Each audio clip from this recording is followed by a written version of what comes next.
ओम शांति। आज की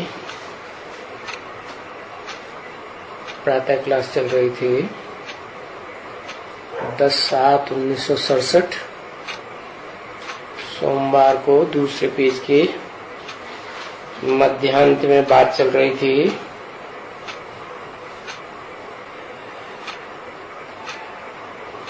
याद की बात चल रही थी। याद नहीं करेंगे अर्थात योग नहीं लगावेंगे। किससे योग? बाप से योग नहीं लगावेंगे, लगाव नहीं लगावेंगे तो योगाग्नि प्रज्वलित नहीं होगी।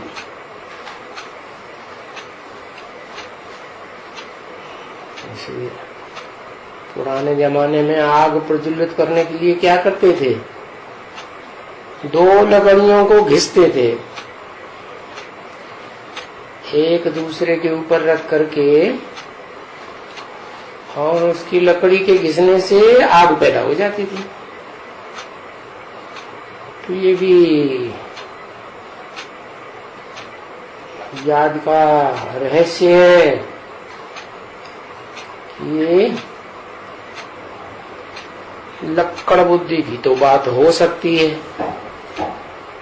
कि कोई लक्कड़ बुद्धि, पत्थर बुद्धि आत्मा है, परंतु शिव बाप तो उसे ज्ञान दे करके पारस बुद्धि बनाते हैं ना। तो जिसको पारस बुद्धि बनाते हैं अव्वल नंबर में, वो आत्मा में शिव बाप की याद की पावर समझ जाती है। कैसी पावर? शिव भी ज्योति बिंदु, और वो पत्थर बुद्धि बनी हुई आत्मा भी ज्योति बिंदु, और बिंदु बिंदु उसे घिसेंगे तो जैसे लकड़ी में घिसते हैं तो आग पैदा हो जाती है। ऐसे बिंदु बिंदु को घिसा तो आग पैदा हो गई। तो योगाग्नि कहते हैं इसको। अब जो लक्कड़ बुद्धि है, लकड़ी तो जल जाएगी है। मान लो पत्थर बुद्धि है तो पत्थर का क्या होगा? पत्थर को आग में डालेंगे तो क्या होगा? तेज अग्नि में डालें तो क्या होगा? है लावा बन जाता है पत्थर। जैसे भूकंप बड़े बड़े आते हैं ना विनाश काल में, और अभी भी, तो धरती के अंदर है पत्थर, मिट्टी नहीं है, आग भरी हुई है, अग्नि प्रज्वलित हो रही है। इसके अंदर धरणी माता के अंदर, और ज्वाला देवी बनी हुई है। वो अंदर जो पत्थर हो, मिट्टी हो, कुछ भी हो, वो सब लावा बन जाता है। और लावा तो बहुत तेज अग्नि होती है। तो वो पत्थर बुद्धि आत्मा भी अग्नि बन जाती है। इसलिए जो शिवलिंग सात्विक यादगार बनाई गई थी द्वापर के आदि में, वो लाल पत्थर का दिखाया जाता है। पीले पत्थर भी तो होते हैं, सफेद पत्थर भी तो होते हैं, लाल पत्थर का क्यों दिखाया गया? इसीलिए दिखाया गया कि लोग समझें कि कोई पत्थर बुद्धि आत्मा है तो क्या बन जाती है? लाल अंगारा बन जाती है अग्नि की तरह। अब उस अग्नि को जो याद करेंगे, लिंग क्या हुआ? जो लाल पत्थर का लिंग है वो क्या है? शिवलिंग है। शिव को लिंग होता है क्या? शिव को तो होता नहीं। वो जिसमें प्रवेश करता है उसको इंद्रियां होती हैं। तो जो काम इंद्रिय को जीतना मुश्किल होता है, काम जीते जगत जीत कहा जाता है। ऐसे थोड़ा ही कहा जाता क्रोध जीते जगत जीत, लोभ जीते जगत जीत, नहीं। काम इंद्रिय जीते, इंद्रिय जीते जगत जीत। तो काम इंद्रिय की बात है, तो शिव की तो बात है ही नहीं। वो तो इंद्रियां और देह धारण ही नहीं करता। इस पतित दुनिया में, पतित तन में प्रवेश करता है तो भी धारण नहीं करता। हाँ, जिसमें प्रवेश करता है वो आत्मा संग करते करते इस सृष्टि में नीचे गिरती जाती है। भले धीमी गति से नीचे गिरती है तो भी एक टाइम ऐसा आता है कि वो आत्मा चैतन्यता से नीचे गिर जाती है। पत्थर को चैतन्य कहेंगे? पत्थर तो चैतन्य नहीं है, तो एकदम पत्थर बुद्धि बन जाती है। और उस पत्थर बुद्धि में जब शिव बाप आते हैं, ये ज्ञान देते हैं क्या कि तुम मिट्टी नहीं हो, पत्थर नहीं हो, तुम क्या हो? तुम तो चैतन्य ज्योति बिंदु आत्मा हो। तो वो जब पहचान मिलती है किसके द्वारा है? उसको पहचान किसके द्वारा मिलेगी? शिव अंदर प्रवेश करता है तो वो बताता है, कैसे पहचान मिलेगी? कहते हैं शिव तो प्रवेश करता है पत्थर बुद्धि में ही, लेकिन वो पत्थर बुद्धि आत्मा जल्दी तो नहीं समझेगी। तो अरे मुरलियां कहाँ से आई? ब्रह्मा के मुख से आई ना। वो कौन सा ब्रह्मा? शास्त्रों में तो दिखाते हैं ब्रह्मा के 4 मुख 5 मुख। तो जरूर जिसमें भी प्रवेश करते हैं शिव ज्योति बिंदु निराकार, उसका नाम ब्रह्मा रखते हैं। तो नंबरवार होंगे ना। तो आखिरी जो ब्रह्मा रह जाता है और उसके मुख से जो वाणी निकलती है उसे वेद वाणी कहा जाता है। तो वो वेद वाणी ही वास्तव में मुरली कही जाती है। आज की दुनिया में कोई वेद वाणी पढ़ता है? पढ़ता ही नहीं। क्यों नहीं पढ़ता? नहीं, हाँ, बुद्धि में कुछ बैठती नहीं। उनको बुद्धि में नहीं बैठती है जिन्होंने मंथन कर लिया, मुरलियों की बातों को जो सुना, जो वेदों की बातें सुनी, उन बातों पर गहराई से मंथन हुआ। कहते हैं बाद में जो मंथन हुआ उससे वेदों की व्याख्याएं निकली, आरण्यक निकले, ब्राह्मण बने, शतपथ ब्राह्मण आदि ग्रंथ बने, फिर पुराण बने, बड़े बड़े छोटे छोटे ढेर के ढेर पुराण बन गए, उपनिषद बने। तो वो जो विस्तार हुआ ना वेदों की ऋचाओं का, तो उस विस्तार से आदमी की बुद्धि विशाल बनेगी या संकुचित बनेगी? कैसी बनेगी? विशाल बुद्धि बनती है। लेकिन ये बात है उस समय की जिस समय धर्म पिताएं दूसरे दूसरे धर्म के देह अभिमानी इस सृष्टि पर आ जाते हैं। तो बुद्धि तो विशाल बनती है, लेकिन देह अभिमान उसमें मिक्स हो जाता है, तो बुद्धि सात्विक बनेगी या तामसी बनती है? तामसी बुद्धि बनती है। किसकी सबसे जास्ती तामसी बनेगी? है जो ज्यादा से ज्यादा लोगों के संसर्ग संपर्क में आएगा उसकी बुद्धि ज्यादा तामसी बनेगी। तो वही आत्मा जो मनुष्य सृष्टि का बीज है, बाप है, आत्माओं का बाप नहीं, मनुष्य सृष्टि का बीज, वो है जिसमें शिव आते हैं। कहते हैं शिव भारत में आते हैं। तो उन्होंने समझ लिया शिव कोई जड़ जमीन में आते हैं भारत। ऐसे थोड़े ही है? लोगों ने तो, मनुष्यों ने तो विकारी बुद्धि होने से देखो क्या क्या समझ लिया। जड़ जमीन में भगवान आते हैं, पत्थर ठिक्कर में भी ठोक दिया, जानवरों में ठोक दिया, मछलियों में ठोक दिया, भगवान आते हैं। अरे ऐसे थोड़े ही है,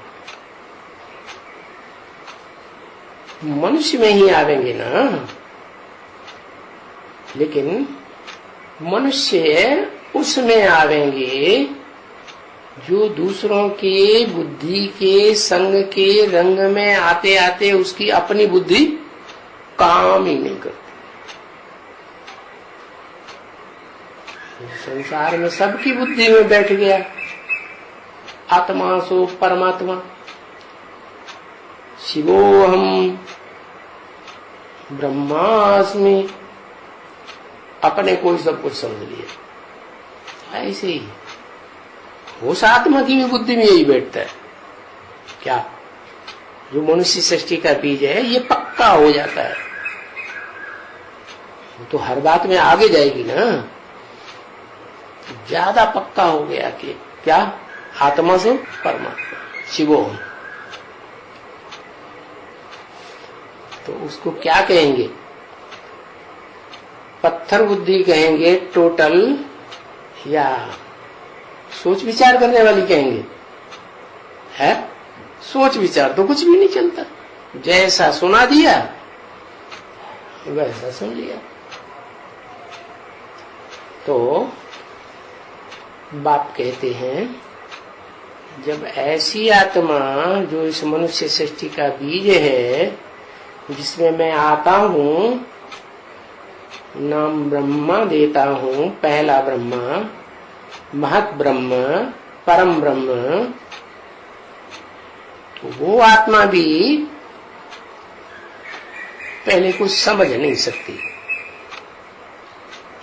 हाँ, फिर जिन जिन बच्चों में प्रवेश करता है और उनका नाम रखता है ब्रह्मा, क्या तो बताया ब्रह्मा सोई विष्णु बनते हैं। तो जो चार भुजाएं दिखाई जाती हैं वो ब्रह्मा की चार सहयोगी भुजाएं हैं। किसकी? परम ब्रह्म की। वो परम ब्रह्म वो संपन्न तब बने, कहते हैं शास्त्रों में उसका मुख ही काट दिया। क्या? ब्रह्मा का मुख चार दिशाओं में, चार तरफ मुख, चार, और एक ऊपर की तरफ। लेकिन जो ऊपर वाला मुख है वो वेदों की ग्लानि करने लगा। क्या? वेदों से सत्यानाश हुआ है, वेदों से कर्मकांड निकले हैं, इन कर्मकांडों ने सत्यानाश कर दिया, सारी दुनिया बर्बाद हो गई, ये ब्रह्मा ऐसा ही है, वैसा ही है, कैसा ही है। तो उन्होंने क्या समझ लिया कि शंकर ही शिव है। शिव शंकर को एक मान लिया, तो वो शंकर जी गुस्से में आके उसका सर उड़ा देते। अब दुनिया को तो ये पता नहीं है कि शंकर नाम से ही साबित होता है मिक्स। कैसा कैसा मिक्स? एक तो वो पत्थर बुद्धि आत्मा जिसका अपना कुछ मनन चिंतन मंथन चलता ही नहीं लास्ट में। दूसरी जो द्वापर के आदि में इतना मनन चिंतन मंथन वाला था। क्या नाम था?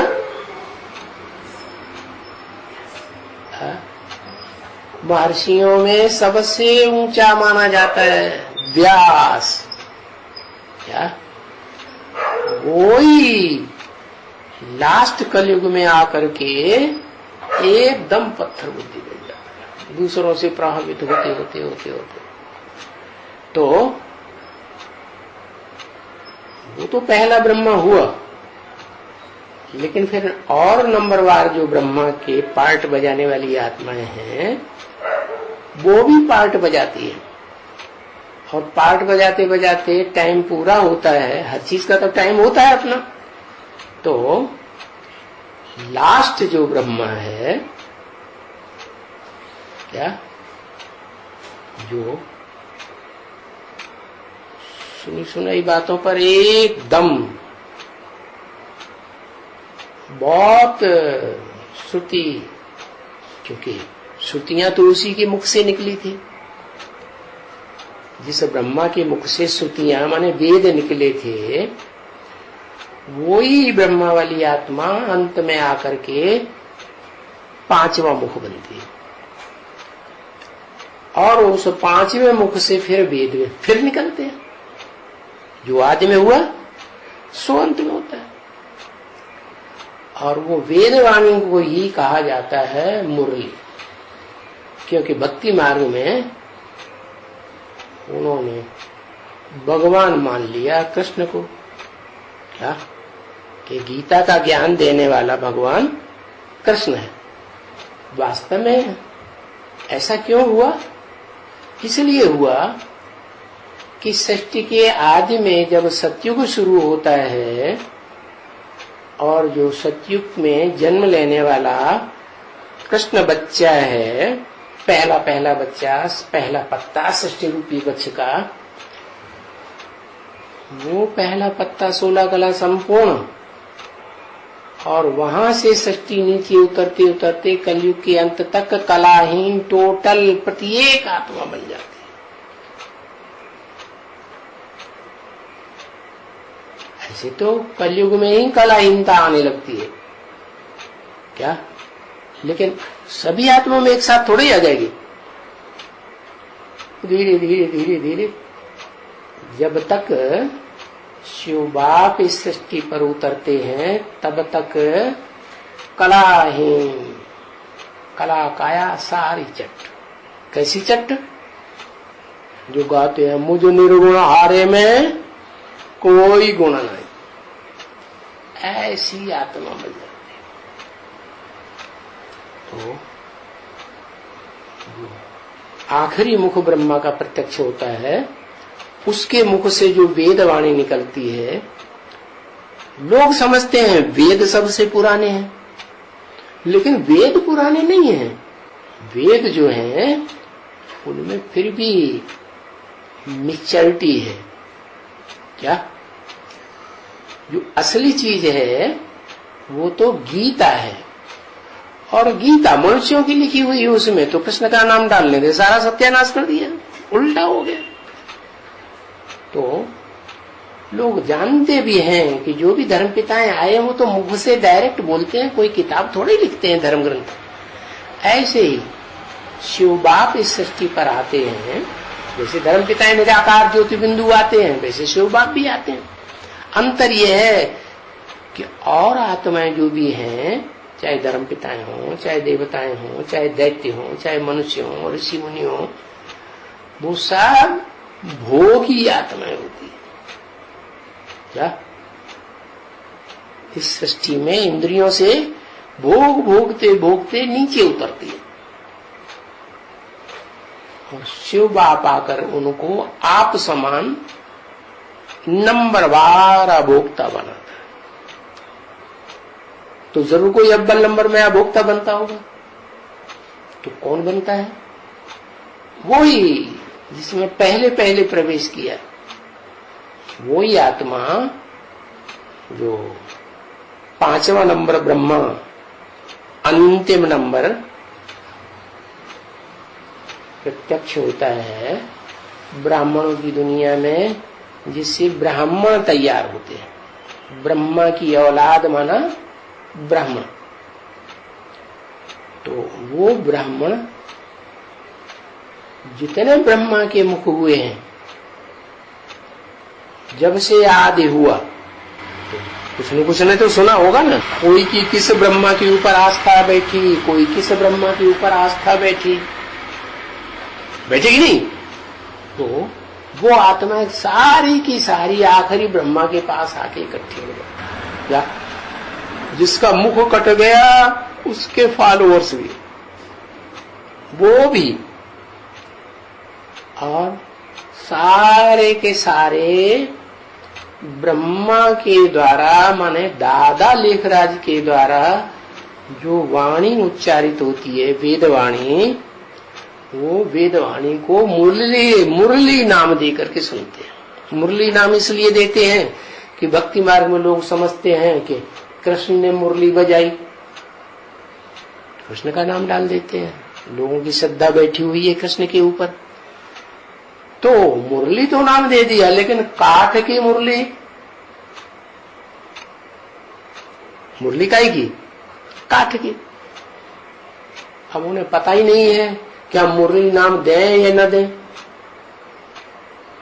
नाम इसलिए दे दिया कि कृष्ण को मुरली दिखाते हैं भक्ति मार्ग में, परंतु असली बात यह है कि जिस आखिरी ब्रह्मा में 5वें नंबर के ब्रह्मा में प्रवेश करते हैं, वो भी कठ बुद्धि होता है। जब पहला नंबर ही पत्थर बुद्धि हो गया, तो दूसरे ब्रह्मा पारस बुद्धि बन जाएंगे नहीं। तो कठ बुद्धि के द्वारा जो वेदवाणी निकलती है, मुरली निकलती है, उनको मुरली नाम दे दिया, काठ की मुरली। और उस मुरली पर वो जो पहले पहले ब्रह्मा हुआ और उसके जो फॉलोअर्स हुए, वो आत्माएं परम ब्रह्म की औलाद होने से उस वाणी के ऊपर मनन चिंतन मंथन करती है। तो मनन चिंतन मंथन करती है तो वही शूटिंग होती है जो द्वापर के आदि में हुई थी। क्या उनका विस्तार निकलता है, आरण्यक बनते हैं, शूटिंग होती है, शतपथ ब्राह्मण वगैरह बनते हैं, उपनिषद बनते हैं, और फिर उनकी भी व्याख्या होती है उपनिषदों की, तो पुराण निकलते हैं। तो इस तरह विस्तार ज्ञान का संसार में होता ही जाता है, क्योंकि सारी दुनिया को क्या ब्राह्मण तो बनना ही है ना, ब्रह्मा की औलाद। ब्रह्मा सही तो सृष्टि सारी रची गई। ऐसे नहीं कि श्रेष्ठ कुरी के ब्राह्मण ही रचे गए जो 16 कला संपूर्ण देवता बनते हैं, नहीं, सभी कुरियों के ब्राह्मण रचे गए। बताते हैं 9 कुरियां होती हैं। तो कारण मालूम है 9 कुरियां क्यों होती हैं? क्योंकि सतयुग में भी जो सतयुग आदि है उसका आदि नारायण, और सतयुग में 8 नारायण, तो कितने हो गए? 9 नारायण हो गए। वही 9 नारायण त्रेता में आकर के राम बनते हैं उसी नंबर में, और बाकी बचा त्रेता का 13 जन्मों में से 3 पीढ़ियां।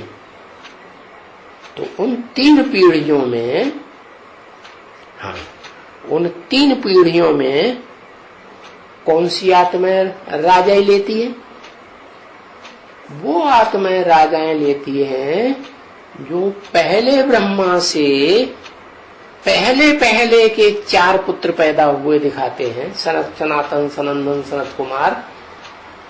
उनमें से जिसमें शिव निराकार प्रवेश करता है उसका नाम है सनत कुमार, जिसके नाम पर सनातन धर्म की स्थापना होती है। बाकी जो 3 है उसका लगातार विरोध करते हैं। क्या आदि में भी विरोध किया, थोड़े समय सहयोगी बनते हैं, फिर विरोधी, और लगातार अंत तक विरोधी। इसलिए वो जो मुकर्रर रथ है सुप्रीम सोल का, परम ब्रह्म, उससे डिटैच हो जाते हैं, और डिटैच होने के कारण उनको वो योग बल की पावर और ज्ञान की गहराई प्राप्त नहीं हो पाती नंबरवार। तो वो तीनों, बाकी जो द्वापर युग में 3 धर्म पिताएं आते हैं बड़े बड़े महत्वपूर्ण, कौन कौन से? इब्राहिम, बुद्ध और क्राइस्ट, उनके बीज हैं वो। क्या? ब्रह्मा से पहले पहले जो 4 पुत्र पैदा हुए, उनमें से पहला पुत्र तो संपूर्ण ज्ञानी और संपूर्ण योगी रहा, और बाकी जितने 3 हुए उन्होंने विरोधाभास शुरू किया बाद में, तो वो दूसरे धर्म के बीज बन जाते हैं। तो इस तरह वो 4 के 4 सहयोगी बीज और निकलते हैं, छोटे भाई। जैसे इस्लाम धर्म से मुस्लिम धर्म निकला, बौद्ध धर्म से संन्यास धर्म निकला है, और क्रिश्चियंस से नास्तिक निकले। तो ऐसे ही टोटल मिलाकर के जो 8 बीज बनते हैं, कौन कौन से? वो 8 नहीं, जो ब्रह्मा से 4 पुत्र हुए वो नहीं, उनमें से जो 3 है वो तो 3 इधर द्वापर युग में उनके पूर्वज कहे जाते हैं। किनके? जो बाद में 3 सहयोगी आए, मुस्लिम धर्म, संन्यास धर्म और क्रिश्चियन धर्म का सहयोगी नास्तिक, जो गुरुद्वारे को नहीं मानते, बाइबल को नहीं मानते, कोई धर्म की बातों को मानते ही नहीं, कहते धर्म सब बेकार। तो वो 3 के 3 सहयोगी कितने हो गए? 6 हुए ना। और जो एक है पहला वाला, सनत कुमार या परम ब्रह्म को हो, उसके 8 सहयोगी विशेष निकलते हैं। उसी जैसे क्या, जैसे गीता में कहा ना, मैं जब आता हूं तो सूर्य को ज्ञान देता हूं। अरे सूर्य से भी ज्यादा रोशनी वाला कोई और है क्या? तो देता कौन है? सूर्य तो जड़ है। जड़ सूर्य की उपमा, जो जड़त्वमयी आत्मा बन जाती है, जड़त्वमयी बुद्धि, उससे दी जाती है। बाकी वो तो चैतन्य आत्मा है ना, सिर्फ कभी भी जड़त्व रूप धारण नहीं करती। कौन? शिव। तो वो शिव जो है, वास्तव में कहें कि चैतन्यता में ज्ञान सूर्य है, क्योंकि उसमें जो रोशनी है वो लगातार रहती है, सदा शिव है, कभी भी कम नहीं होती। तो वो अखूट रोशनी का भंडार, क्योंकि जन्म मरण के चक्र में नहीं आता है, इसलिए वो जब प्रवेश करता है उस पत्थर बुद्धि बने हुए मनुष्य सृष्टि के बीज आदम में, एडम में, अर्जुन में, तो उसमें प्रवेश करके जिन 8 आत्माओं को पहले निकालता है, वो है सृष्टि की सबसे श्रेष्ठ आत्मा। लेकिन नंबरवार तो टोटल कितने हो गए? 8 और 1 9। ये 9 ही है। क्या? जो आस्तिक धर्म बनते हैं। क्या?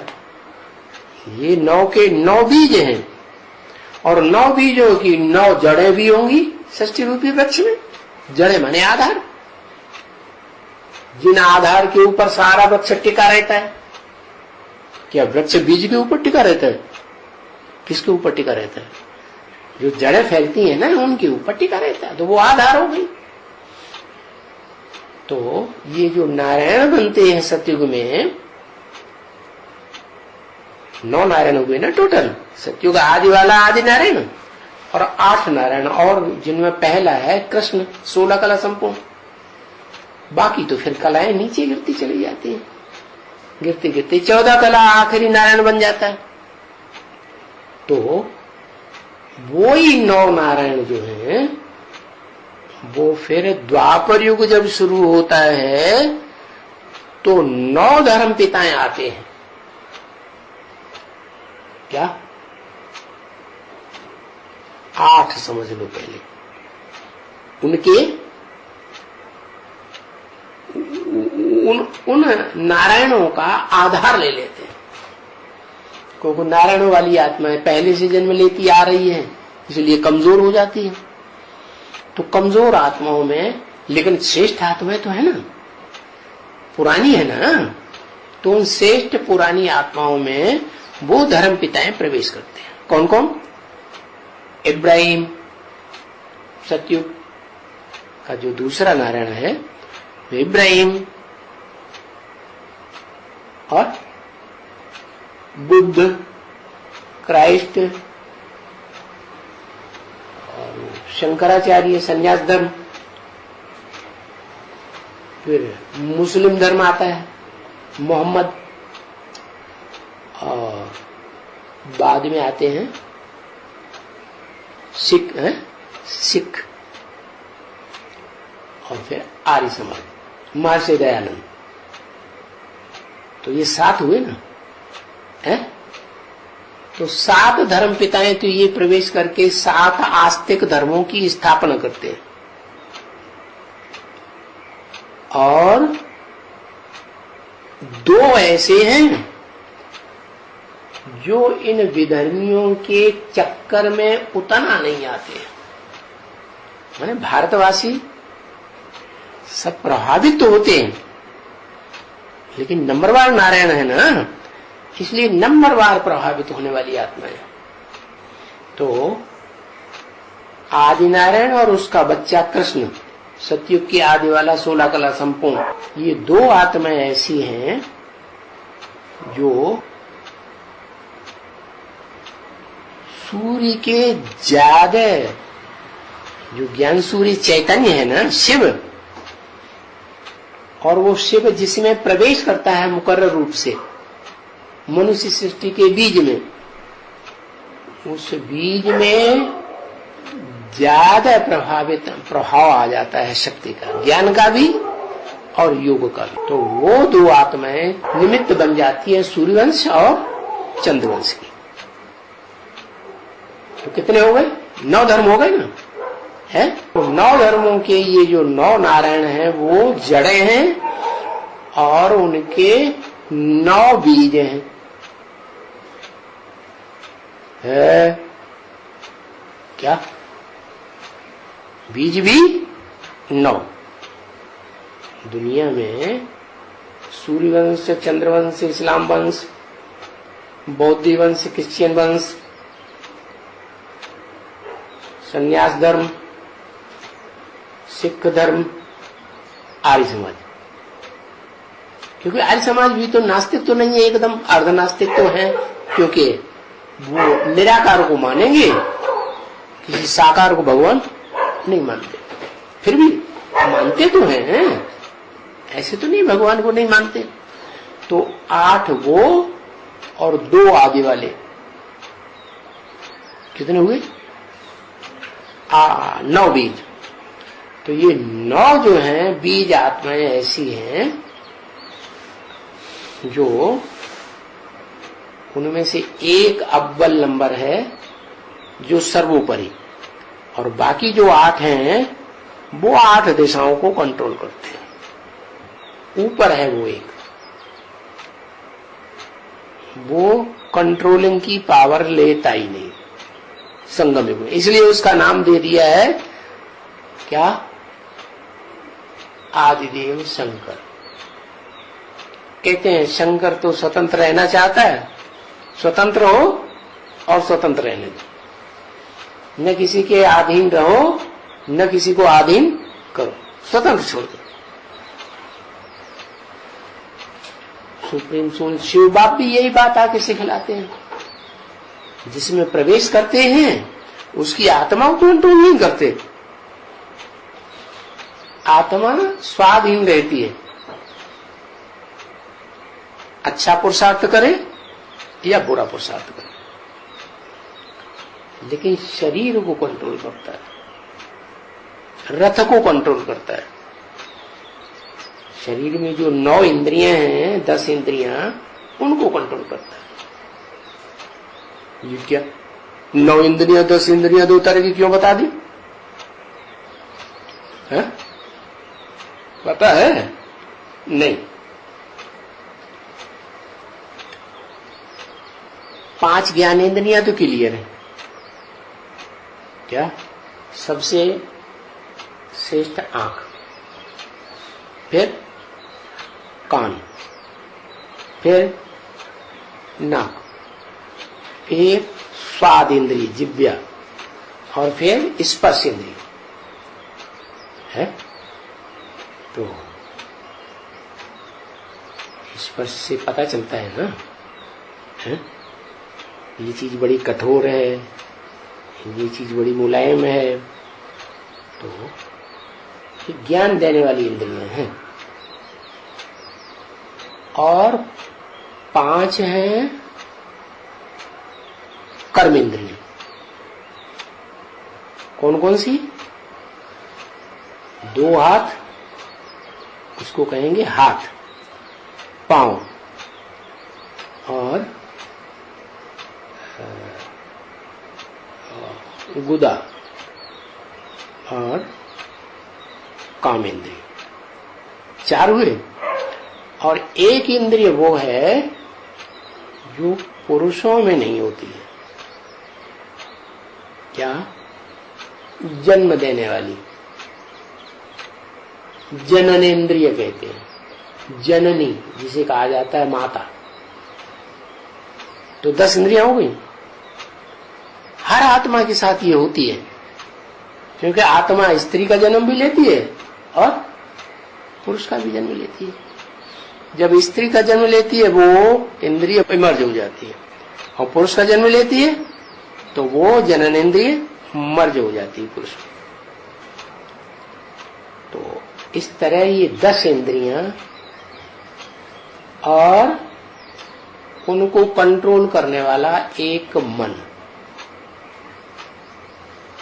क्या? और मन को भी कंट्रोल करने वाली बुद्धि।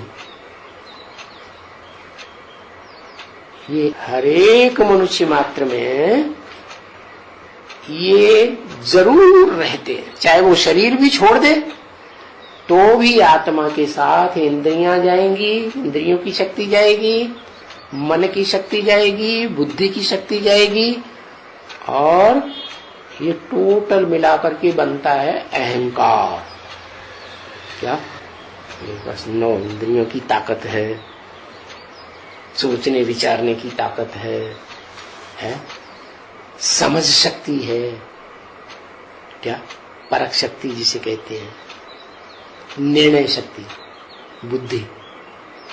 तो अहंकार, तो एक है अहंकार। तो कितने हुए? 13 हो गए ना, है? तो बताते हैं, हिंदू में ऐसे समझते हैं कि इन 13 को नंबरवार खत्म करने के लिए 13 दिन का टाइम लगता है। इसलिए जब शरीर छोड़ते हैं तो 13वीं मनाते हैं, खत्म।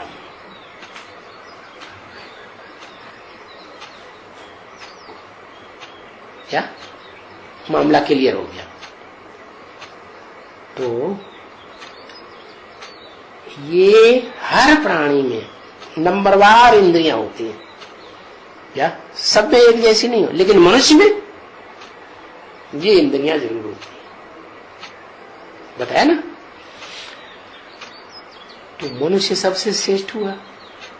जितनी ज्यादा इंद्रियां होंगी उतना ज्यादा सुख भोगेगा, और जितनी ज्यादा इंद्रियां होंगी उतना ज्यादा दुख भी भोगेगा।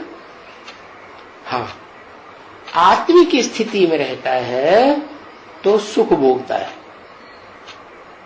क्या कि मैं देह नहीं हूं, मैं ये इंद्रियां नहीं हूं देह की, मैं तो आत्मा हूं।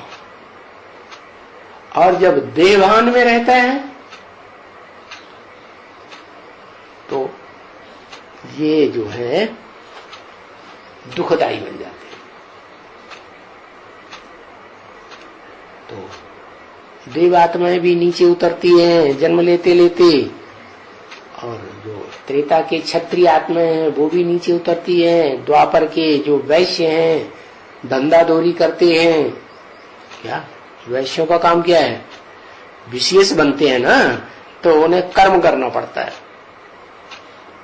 आत्मिक स्थिति में रहे तो कोई कर्म करने की दरकार नहीं, सारा काम प्रकृति करती है, कुदरत करती है। लेकिन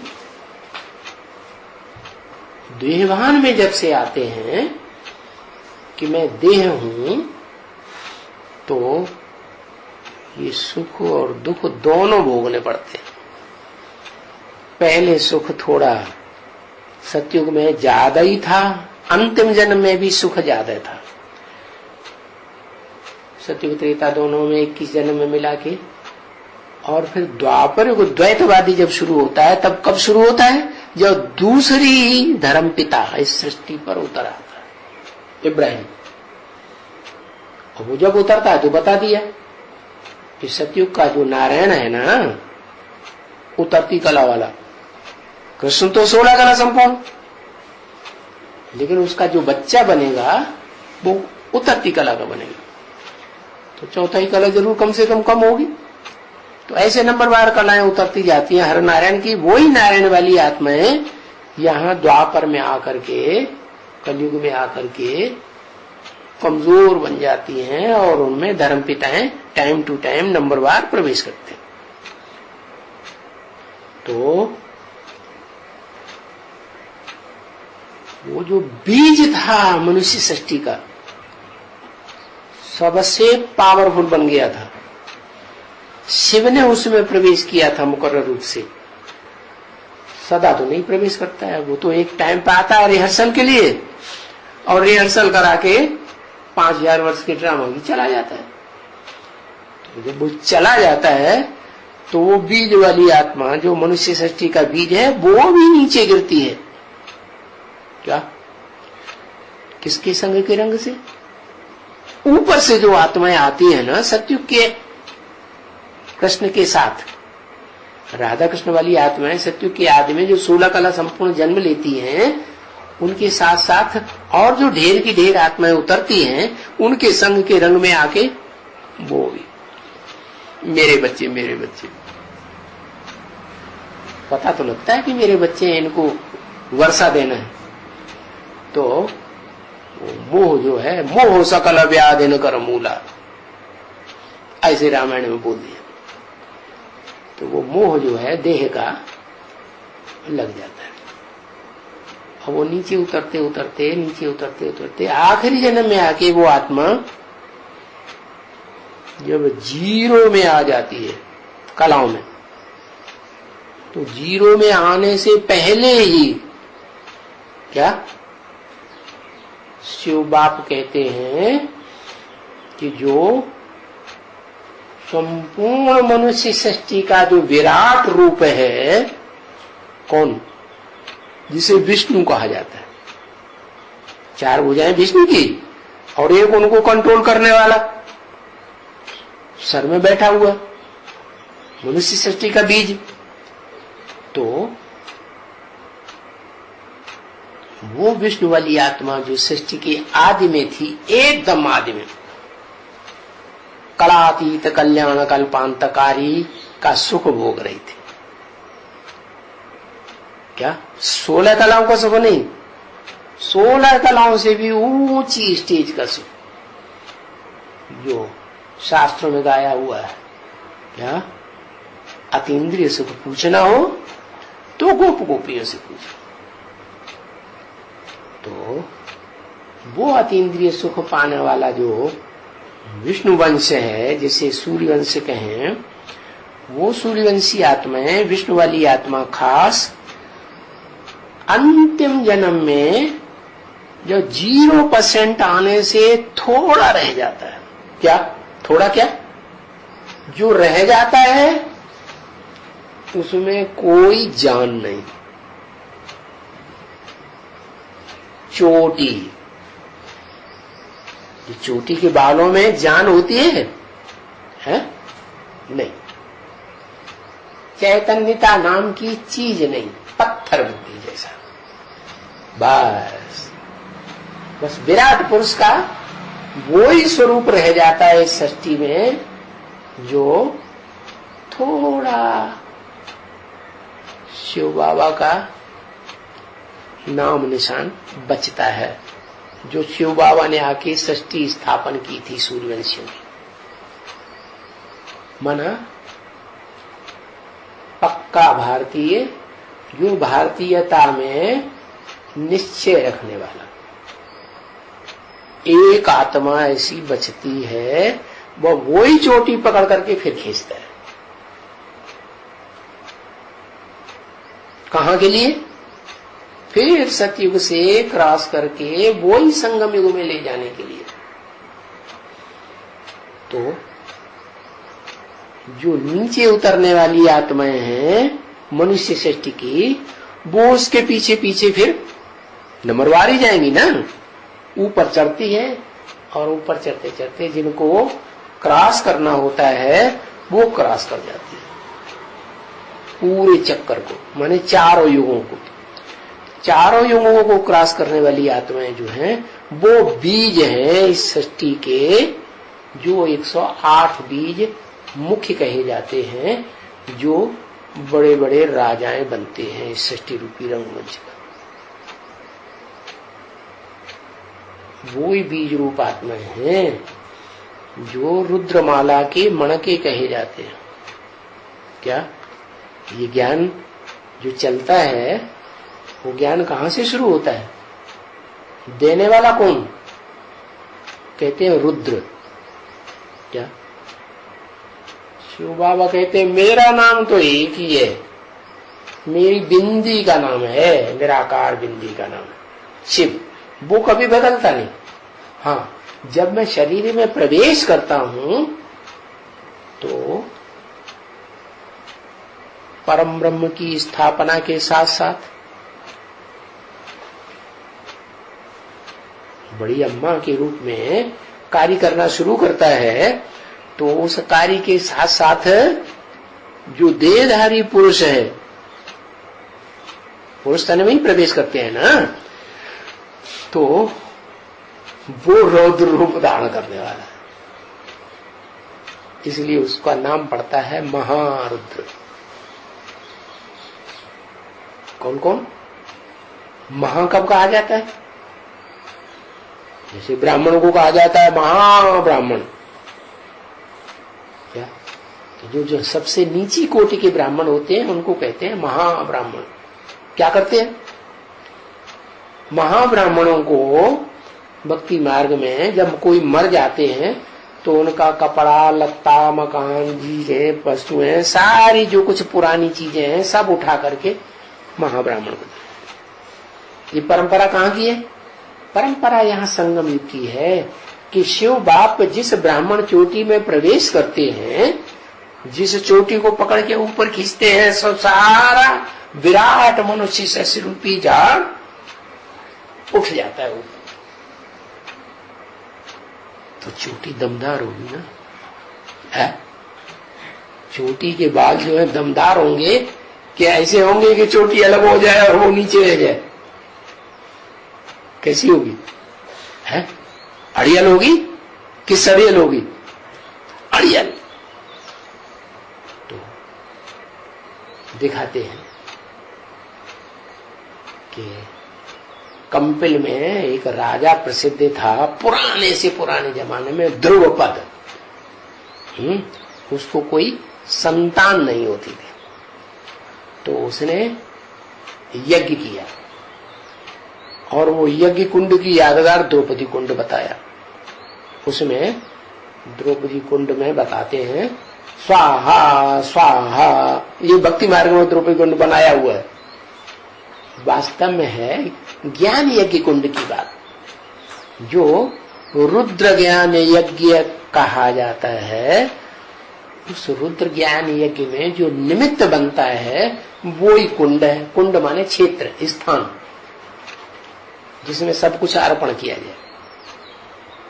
है ये संगम युग की बात कि वही बीज रूप आत्मा मनुष्य सृष्टि की जब संपन्न बनती है और सारी सृष्टि एकदम तमो प्रधान 100% बन जाती है, तो उसका विनाश करता है। क्या कहते हैं? शंकर द्वारा विनाश। तो जब विनाश होता है तो सारी सृष्टि की सारी आहुति उस विनाश में डाली जाती है। कौन हुआ विनाश कुंड? वो मनुष्य सृष्टि का बीज रूप बाप, जिसे शंकर कहा जाता है, आदि पुरुष, आदि देव। उसकी याद में इस सृष्टि की सारी मनुष्य आत्माएं, उसके जो अग्नि रूप शरीर बन चुका है, उस शरीर की इंद्रियों में, नस नस में, अणु अणु में वो शिव की याद समाई गई। याद माने अग्नि। तो वो योगाग्नि की जो बड़ा एक वो हो गया, क्या कहते हैं उसको, क्या कहते हैं आप? जेंट्स। अरे यहां जब वो आती है ना, जिसमें सब कुछ भरते हैं, वो जेंट, क्या अंग्रेजी में कहते हैं, बड़ा बैटरा, क्या कहते हैं उसे? है जनरेटर से भी ऊंचा। जनरेटर में तो भरा जाता है, जिसमें इकट्ठा किया जाता है सारा। जनरेटर तो चलाया जाता है, तब उसमें भरते हैं। हाँ, क्या जेंट्स कहते हैं, क्या कहते हैं, जयंत कुछ कहते हैं। तो वो सारी शक्ति उस मनुष्य सृष्टि के बीज रूप में याद की शक्ति समा जाती है। किसमें समा जाती है? आत्मा में। और आत्मा की सारी शक्ति जो है वो उस शरीर में भी समा जाती है। शरीर है जड़, इसलिए उसको संज्ञा देते हैं परम धाम से, रहने का स्थान आत्माओं का। तो उसका जो ब्रेन कहो, मस्तक कहो, उत्तमांग कहो, उसमें वो बीज रूप आत्माएं सारी प्रवेश करके उसकी याद में एक हो जाती है। मतलब जिसकी याद में रहेंगे तो उसके जैसे बनेंगे कि नहीं? तो वो आत्माएं क्या बन गया? परम ब्रह्मलोक। उस परम ब्रह्मलोक में वो बीज रूप आत्माएं सदा काल के लिए स्थिर हो गई। और उनकी सहयोगी आत्माएं भी जो निकलती हैं, वो अकेले थोड़ा ही होते हैं। अकेले होने से क्या सृष्टि बन जाएगी? नहीं। तो उनकी सहयोग में जो आत्माएं निकलती हैं बाद में, उनको कहा जाता है विजयमाला। क्या? जो उन आत्माओं को विजय दिलाती है। क्या? इंद्रियों पर विजय पाने की जो ताकत है, वो उन शिव की शक्तियों में कही जाती है, जो विजयमाला से आती है। तो रुद्रमाला की आत्माओं में भी आत्मा, लेकिन वो अपनी आत्मिक शक्ति से, निर्गुण होने से, कोई गुण नहीं, इसलिए विजय नहीं पा सकते। तो वो आत्माएं जो विजयमाला से निकलती हैं, वो आत्माएं पवित्रता में पार्वती की तरह बहुत तीखी होती है। इसलिए बाबा कहते तुम सब पार्वतियां हो। क्या हो? सब पार्वतियां हो, पार लगाने वाली। तुम सब में कौन कौन आ गया है? 500-700 करोड़। हाँ, जो बीज रूप आत्माओं को भी पार लगाती है। निर्गुण आत्मा है ना, सिर्फ बिंदु रूप हैं, लेकिन क्या है? गुण नहीं है उनमें कोई। जैसे शिव निर्गुण है, ऐसे वो बच्चे भी निर्गुण बन जाते हैं निराकार को याद करते करते। कौन से निराकार को याद करते हैं? शिव निराकार ने जिसमें प्रवेश किया, और उसकी प्रवेशता की पावर से उसने सारे ज्ञान को हप किया। वो अपने ज्ञान की पावर से फिर मजबूत निश्चय बुद्धि बनकर उस निराकार शिव को याद करता है, तो जो पावर भरती है उससे वो स्वयं भी क्या बन जाता है? शिव समान 100% बनता है। इसलिए दुनिया वालों ने शिव को और शंकर को मिलाकर एक कर दिया। तो वही जो शंकर का स्वरूप लिंग रूप है, शरीर है, उस शरीर को सारी मनुष्य सृष्टि की आत्मा याद करती है। क्या? वो रुद्रमाला के 108 आत्माओं को छोड़कर और विजयमाला की 108 आत्माओं को, समझा? सारी मनुष्य सृष्टि की आत्मा।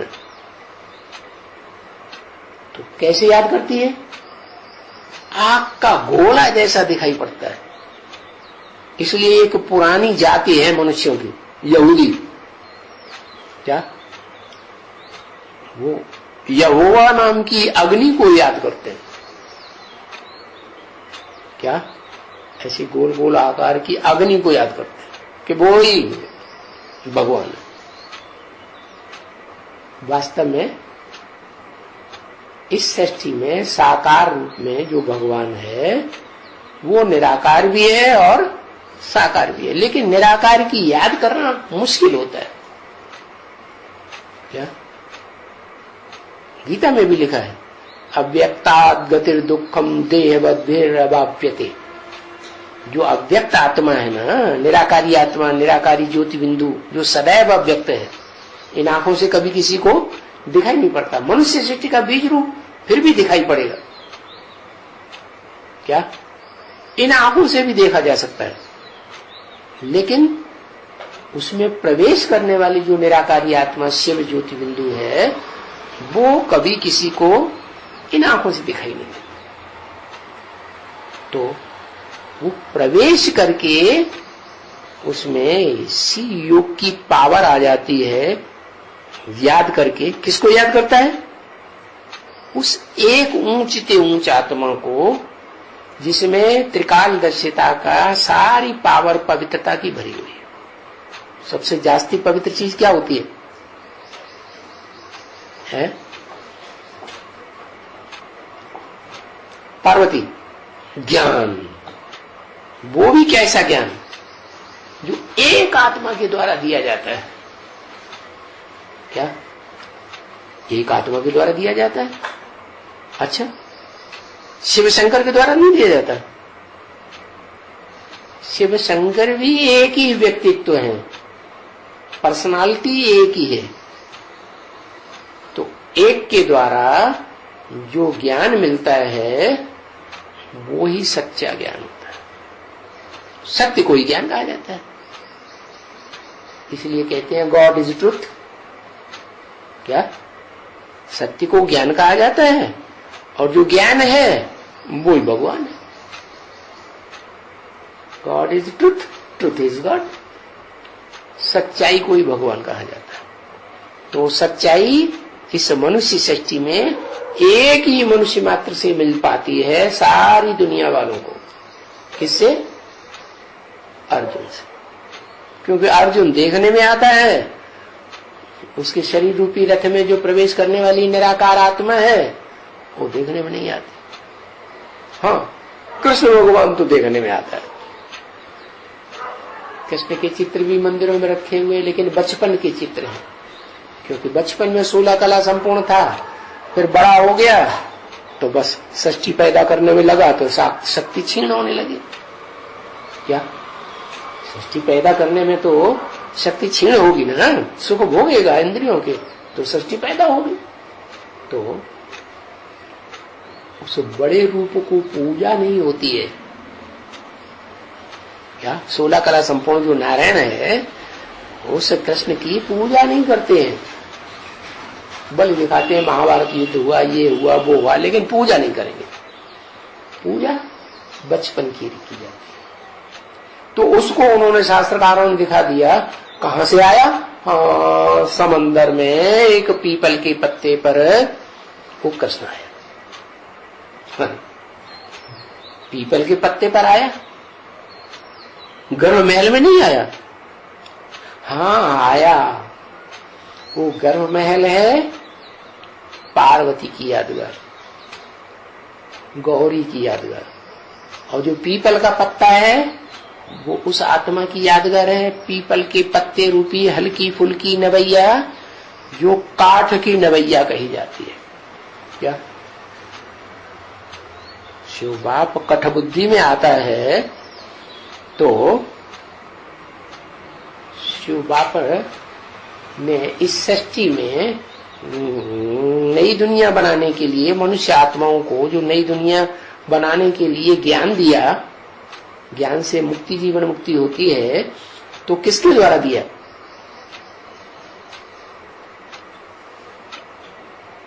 शुरुआत किसके द्वारा? जिसमें सारी दुनिया समा जाए, जिसके ज्ञान में। तेरा परम ब्रह्म के ज्ञान में सारी दुनिया थोड़ी ही समा जाती है? परम ब्रह्म तो सर्वोपरि ब्रह्म है। उसके ज्ञान में समाने वाली तो सिर्फ रुद्रमाला के मणके हुए, जो सिर्फ आत्मिक स्टेज धारण करते हैं, अपन को देह भूल जाते हैं। मनु भी उसे ही कहा जाता है जो मनन चिंतन मंथन करने वाला है। क्या? हाँ, वो मनु कहेंगे जो मनुआ का काम करता है। मनुआ माने छोटा बच्चा, ब्रह्मा। तो ब्रह्मा वाली आत्मा जो है वो ही पीढ़ी बनती है दूसरी। क्या? जिससे सारी मनुष्य सृष्टि का जन्म होता है, सभी ब्राह्मणों का, सभी सारी सृष्टि मनुष्य कोई भी धर्म का हो, सब ब्राह्मण बनते हैं। तो वो सारी की सारी मनुष्य आत्माएं जिस ब्रह्मा से पैदाइश लेती हैं ब्राह्मण बनने के लिए, तो वो ब्रह्मा पावरफुल हुआ या नहीं हुआ? क्योंकि ये परंपरा रही है। बाप अपना पूरा का पूरा मिल्कियत वर्षा किसे देता है? मां को देता है। एक बार सौंपता तो जरूर है मां को, लेकिन मां के द्वारा जब बच्चे पैदा होते हैं तो पहले बच्चे को सारी मिल्कियत दे देता है। तो कहां से परंपरा शुरू हुई है? इस सृष्टि से ये परंपरा शुरू हुई। क्या कि शिव बाप आते हैं तो जिसको आधार बनाया वो माता हो गई ना? क्या उसका शरीर माता हो गई या आत्मा माता हो गई? देहभान वाला शरीर माता हो गई या आत्मा माता हो गई? आत्मा माता हो गई। शरीर माता हुआ ना, इसलिए माताएं होती हैं देह अभिमानी। क्या कि शिव जिसमें प्रवेश करता है, जिसको आधार बनाता है, ऊंचे से ऊंची आत्मा, क्या सुप्रीम सोल जिसको आधार बनाता है, वो माता हुई कि नहीं? तो वो आया उसमें, फंस गया। फंस गया कि नहीं है? कब तक के लिए फंस गया? जब तक सारी सृष्टि का कल्याण न हो जाए। तो अब कैसे निकले? कैसे निकले? कौन पार लगाएगा? जिसमें प्रवेश किया वो आत्मा याद करते करते, शिव को, निराकार को, ज्योति बिंदु को याद करते करते उसके समान ही बन जाए, ज्योति बिंदु बन जाए, निराकारी, निर्विकारी, निरहंकारी 100% बन जाए, तब तक के लिए उसे इंतजार करना ही पड़ता है। खासियत क्या है पार्वती की? बीज रूप जो पार्वती है उसकी क्या खासियत? उसकी खासियत यह है कि जब एक बार संपूर्ण पहचान लेती है, जब से पहचान होती है अपनी और अपने बाप की, मैं हूँ आत्मा, मुझे ज्योति बिंदु आत्मा का बाप ज्योति बिंदु शिव है, तब से लेकर अंत तक वो किसी और के ऊपर श्रद्धा नहीं रख पाती। तो वो हुई पार लगाने वाली। किसको? सुप्रीम सोल भी तब पार लगेगा जब वो आत्मा कंप्लीट बन जाए। और कंप्लीट कब बनेगी है? अरे उसको तो 500 करोड़ 700 करोड़ बच्चे हैं इस सृष्टि पर है? ये सारी सृष्टि में आग लग रही है? विनाश होगा तो मकान जलेगा ना सृष्टि रूपी। तो मकान में से सबको बाहर निकालेगा बाप या अम्मा निकालेगी बाहर? ज्यादा दम किसमें है? बाप ही बाहर निकाल। तो मनुष्य सृष्टि का बाप जो है वो तो बंधा हुआ है बच्चों को, 500-700 करोड़ बच्चों को मुक्त करने के लिए। एक एक बच्चा जब तक उस कामाग्नि से बाहर ना आ जाए, क्या जलती हुई अग्नि से बाहर ना आ जाए, तब तक उसे चैन नहीं मिल सकता। तो क्या साबित हुआ? वो तब तक पवित्र कहा जाएगा, शिव समान पवित्र कहा जाएगा, जिनको बाहर निकालेगा पकड़ पकड़ के तो संग का रंग नहीं लगेगा है? कितनी भी याद करे, काजर की कोठरी में कैसो सयान हो जाए, एक लिख काजर की लगी है लागी, ज्यादा नहीं लगेगा संकरंग, कुछ तो लगेगा। नहीं समझ में आ रहा है क्या? कुछ तो संकरंग लगेगा ना, लगेगा। तो वो आत्मा अंतिम क्षण में यही क्या, मुझे निर्गुण अरे में कोई गुण नहीं। अरे क्यों भाई कोई गुण नहीं? रावण में गुण होते हैं कि अवगुण होते हैं? अवगुण ही अवगुण होते। अवगुण जो है वो दूसरों को रुलाते हैं। तो सारी सृष्टि का संहार किया, विनाश किया, तो रुलाया ना है? भले हर आत्मा को जलती हुई आग में से, सृष्टि रूपी मकान से बाहर निकाला तो है, लेकिन खुद भी जलेगा कि नहीं है? कितना भी पावरफुल हो तो अंतिम क्षण तक भी उसे क्या अनुभव होता है कि मुझे निर्गुण आरे में कोई गुण नहीं। क्या फिर क्या करें? आप ही तरस पड़े। तो वो तरस किस पर खाता है?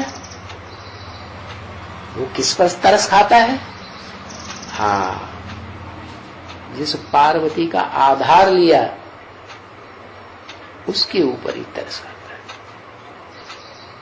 तो सबसे जास्ती दुखी माताएं ही होती है ना दुनिया में। तो उन माताओं को कोई बीज होगा कि नहीं होगा है? तो जो बीज है उसकी भी यही हालत है। क्या? जो माताओं की हालत होती है, अपने बच्चे के लिए मर मिटेंगे। क्या?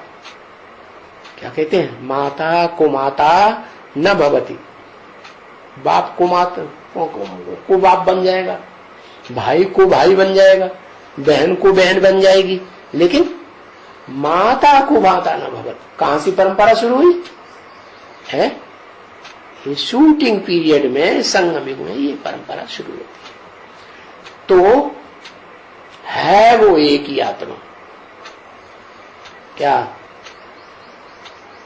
जो शिव शक्ति कही जाती है। ऐसे नहीं स्त्री चोला है वो ही शिव शक्ति कही जाती है। आत्मा भी शक्ति स्वरूप है या नहीं है? तो आत्मिक स्टेज में रहने वाली वो आत्मा भी शिव की अव्वल नंबर शक्ति हो गई। उसके बगैर सृष्टि चलेगी नहीं। और वो आदि से लेकर के अंत तक जो शिव समान बनता है शंकर है, उसका जो उसके अंदर जो सबसे जास्ती पावरफुल शक्ति स्वरूप अणीय आत्मा सहयोग देने वाली है, वो कही जाती है, जो साकार रूप धारण करती है बर्फ में दब करके, और वो माता के रूप में कृष्ण को जन्म दे। तो बताया कि ये याद की पावर है, क्या, याद अग्नि, योग अग्नि। अब योग अग्नि समझ में आई? कौन सी योग अग्नि? निराकार शिव ज्योति बिंदु को याद करेंगे तो अग्नि जागृत होगी है? नहीं जागृत होगी तो प्रजापिता में कैसे जागृत हो जाती? उसने ज्ञान को समझाना शुरुआत से, ज्ञान को समझ करके जब से आया तब से लेकर लगातार निश्चय बुद्धि बन के रहा, या जो ब्रह्मा के मुख से बातें निकली, वेदवाणी निकली, उस पे कभी अनिश्चय पैदा हुआ नहीं। तो पक्का निश्चय बुद्धि, निश्चय बुद्धि विजय थी। और बीच बीच में अनिश्चय आता रहता है, वो नीचे गिरना हो जाता है। तो उस अग्नि स्वरूप जो लिंग बनता है, देह की यादगार, जड़ शरीर की यादगार, रथ की यादगार, वो अग्नि की याद में ही सारा संसार पावन बन जाता है। ओम शांति।